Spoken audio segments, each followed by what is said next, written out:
Welcome back to a Munchausen's Proxy, where we once more take up the question of the mental retardation of Bob Iger.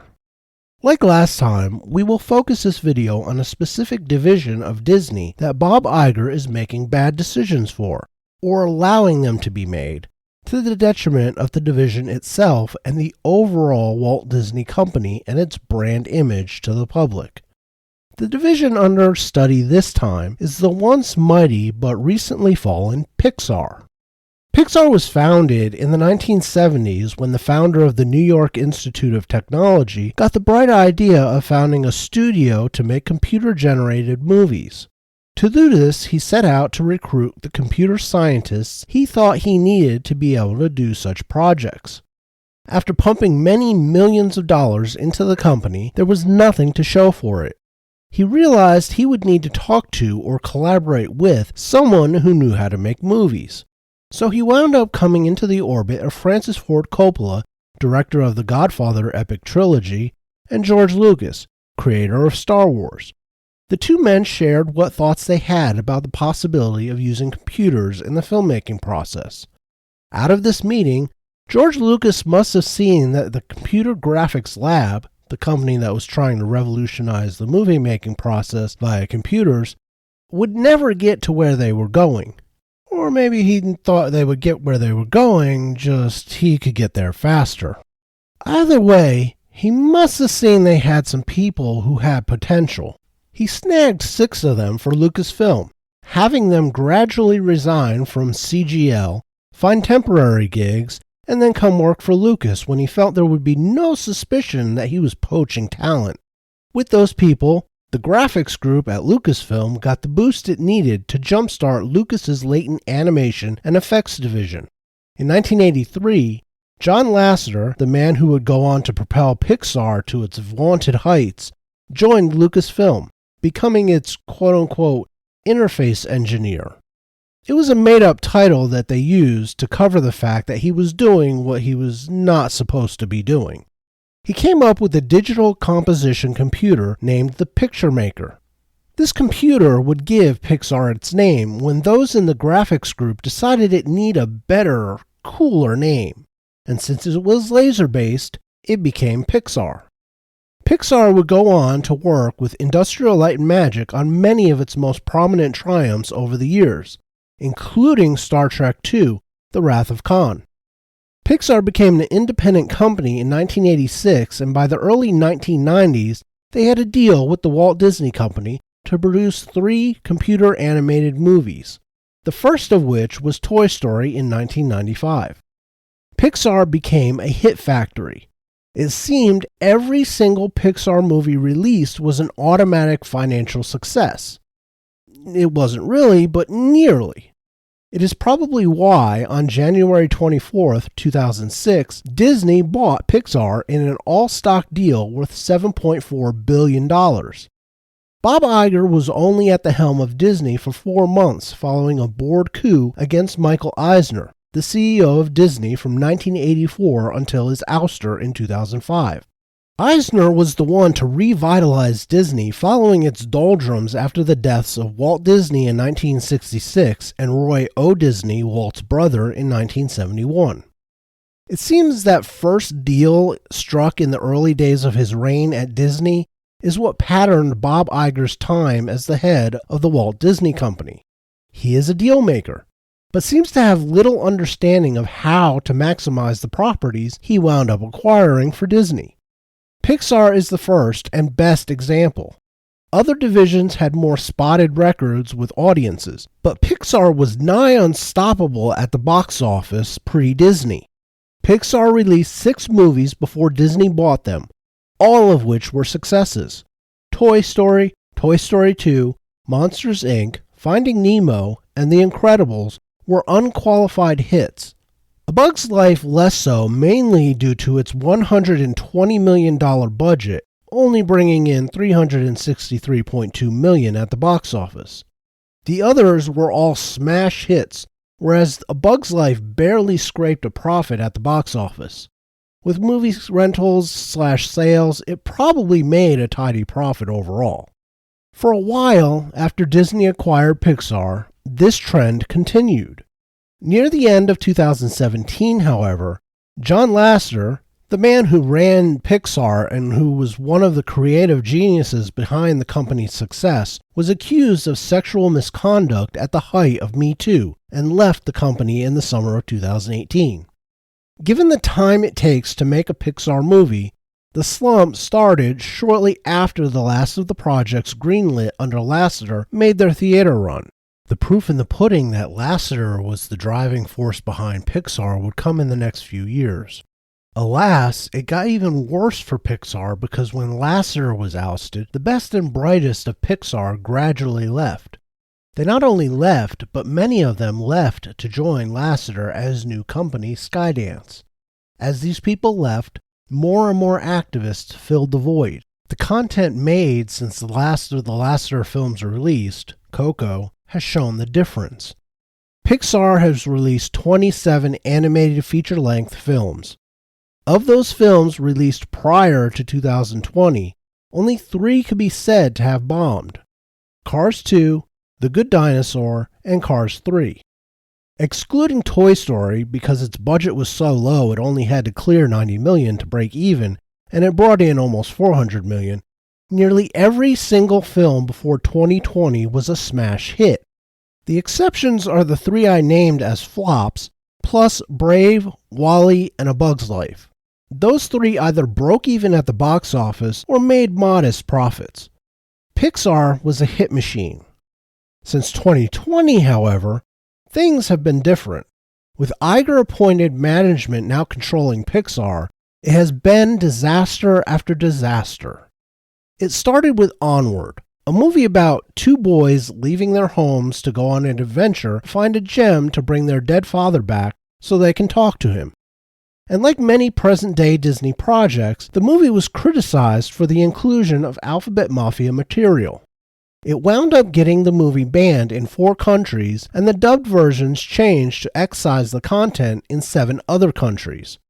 It wound up flopping at the box office, not even equaling its near $200 million budget.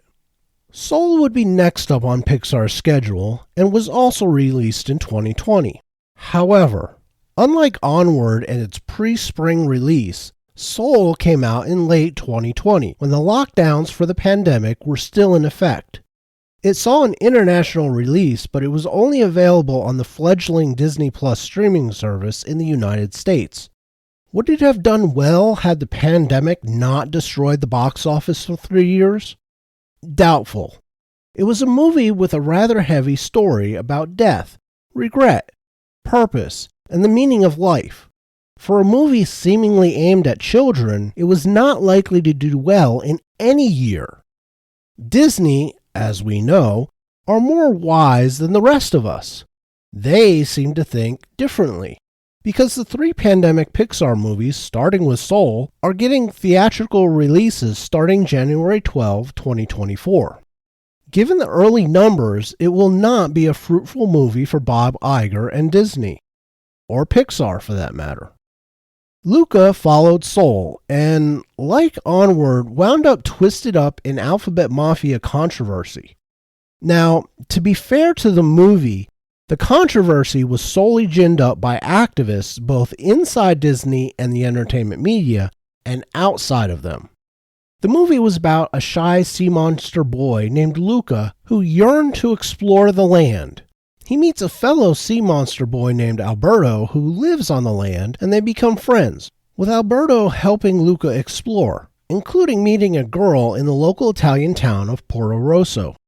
Eventually, jealousy stirs when Luca and the local girl named Giulia bond over learning, Alberto revealing to Giulia that he is a sea monster. The girl eventually learns Luca is also a sea monster, and both wind up fleeing the town.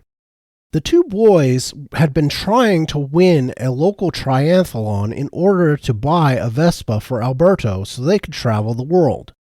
They enter the contest anyway, win, buy the Vespa, but Alberto sells it and gets Luca a train ticket to go to school in Genoa with Giulia.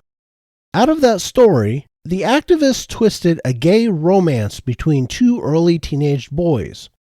Like Soul, Luca got an international release, but by that time lockdowns had hit most countries, and the movie only brought in just under $50 million on a $200 million budget. Given the controversy, Disney's reputation as a girls' brand, the themes and story of the movie, and general distrust in Disney as a company, even when Luca hits theaters on March 22, 2024, I doubt it will do any better than Soul is doing, or the last few Pixar films have done without lockdowns to explain away the poor performances. Before Luca hits theaters, Turning Red will be released on February 9, 2024, in hopes that one of the 3 pandemic movies will help them recoup costs. While not eating nearly as much money as Luca, the $175 million budget of Turning Red was a bit more than Soul's budget. Turning Red was not received with universal plaudits, with one critic writing, quote, "The problems are mostly with the script, which often requires Mei Lin to be almost irritatingly obnoxious. Meanwhile, her mother behaves like a monster for much of the story, which takes on an increasingly supernatural element to the point where it's a Ghostbusters homage," unquote. Added to that, the film is set deeply in the Chinese-Canadian community of Toronto, making the movie seem like it was made for director Domi Shi and her family and close friends, limiting the scope of the movie to a degree Pixar is not known for. The story focuses on a Chinese girl just coming into her teens. Her mother truly is a nightmare, and the stress and humiliation she puts Mei Lin through eventually has her turn into a giant red panda. It is supposed to be an allegory for puberty and menstruation, and as the story reaches its climax, we learn that all of the females in Mei Lin's family can transform into red pandas. They just neglected to mention it to the girl before she discovered it herself. This is a story that is presented in a format that is appealing to children, but seemingly aimed at girls slightly older than what the animation's target audience should be. And again, given Disney's loss of audience trust, releasing Turning Red into theaters is unlikely to produce the green Disney needs. The last 2 Pixar movies to hit theaters fared not much better than Onward did. 2022's Lightyear was a sort of spin-off prequel reimagining of Toy Story's Buzz Lightyear, only with Buzz recasted. Instead of Tim Allen, a known conservative in oppressively leftist Hollywood, Pixar went with Chris Evans, late of the Marvel Cinematic Universe, as Captain America. However, Chris Evans has no audience draw outside of the MCU.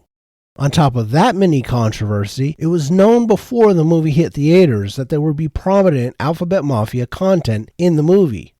It was to be about Buzz Lightyear going on a mission to explore another planet with a younger astronaut, and they wind up jumping into the future where the planet has been settled, then invaded. Very little about the movie worked for most audiences. It showed when the $200 million movie could only bring in a total of $226.4 million. And that despite being attached to the Toy Story franchise, a hit machine within the hit machine that is Pixar. One BBC critic wrote, quote, "The story is thin, repetitive, and almost entirely dependent on the heroes being clumsy," unquote.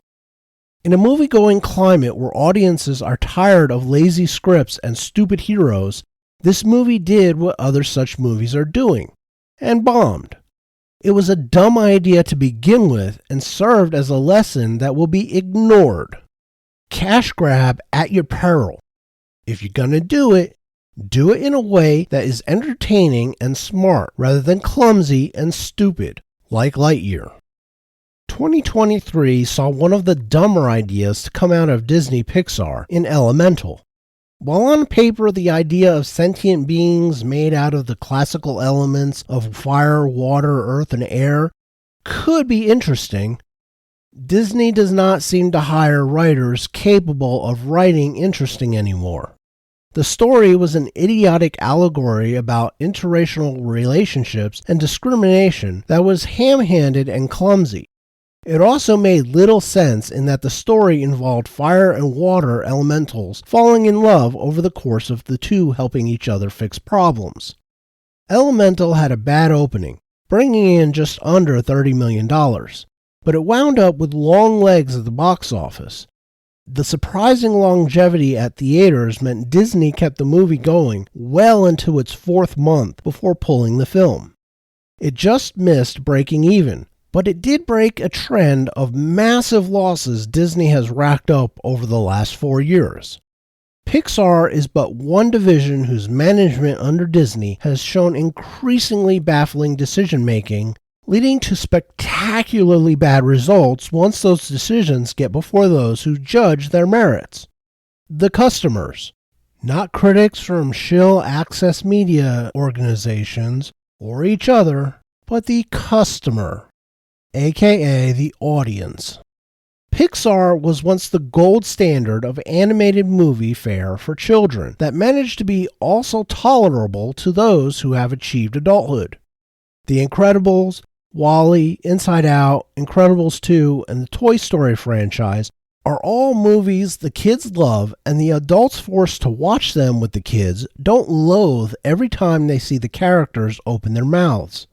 Such is not the case with the last run of films, and even a couple before this run started. Pixar is in creative trouble, like the rest of Disney. Re-releasing the pandemic-stricken movies is not going to help. If anything, it could worsen the brand damage already inflicted by creative bankruptcy, bad management, poor public image, and the looming shadow of the collapse of Disney's trust with families, if that collapse has not already happened. Not all of that is Bob Iger's fault. After all, he does not write the direct, draw the animation, edit the films, or market them. He is, however, the person ultimately responsible for bringing in the people who are responsible. Or at least bringing in the person who brought in the person who brought in the person who is responsible. Some of the decisions out of Pixar are as retarded as those out of Disney Animation covered in my last video. Pixar had a glorious reputation and a record that was the envy of Hollywood. That envy led to Disney buying Pixar in the first place. It was a reputation that earned Pixar 17 Oscars, including 11 Best Animated Films and 1 Special Achievement Oscar for Toy Story before animated feature film Oscars were given out. No, unless something drastically changes in the way things are done at Disney in general, and Pixar in particular, the mess will only get worse. The signs of that worsening has already revealed itself in the announced layoffs at Pixar for the coming year, totaling a possible 20% of the entire company. This would leave Pixar with less than 1,000 people total. Given Disney is trying to recoup losses at the box office and in streaming by axing jobs throughout the company's divisions to the tune of $5.5 billion, the employees of Disney will be sweating out the year. At Pixar, it will be even more so. That is all I have for this installment of Is Bob Iger Retarded? If you like what I do here, please hit the like button, subscribe to the channel, share the video, and comment down below. The next video will be coming in the next few days. Until then.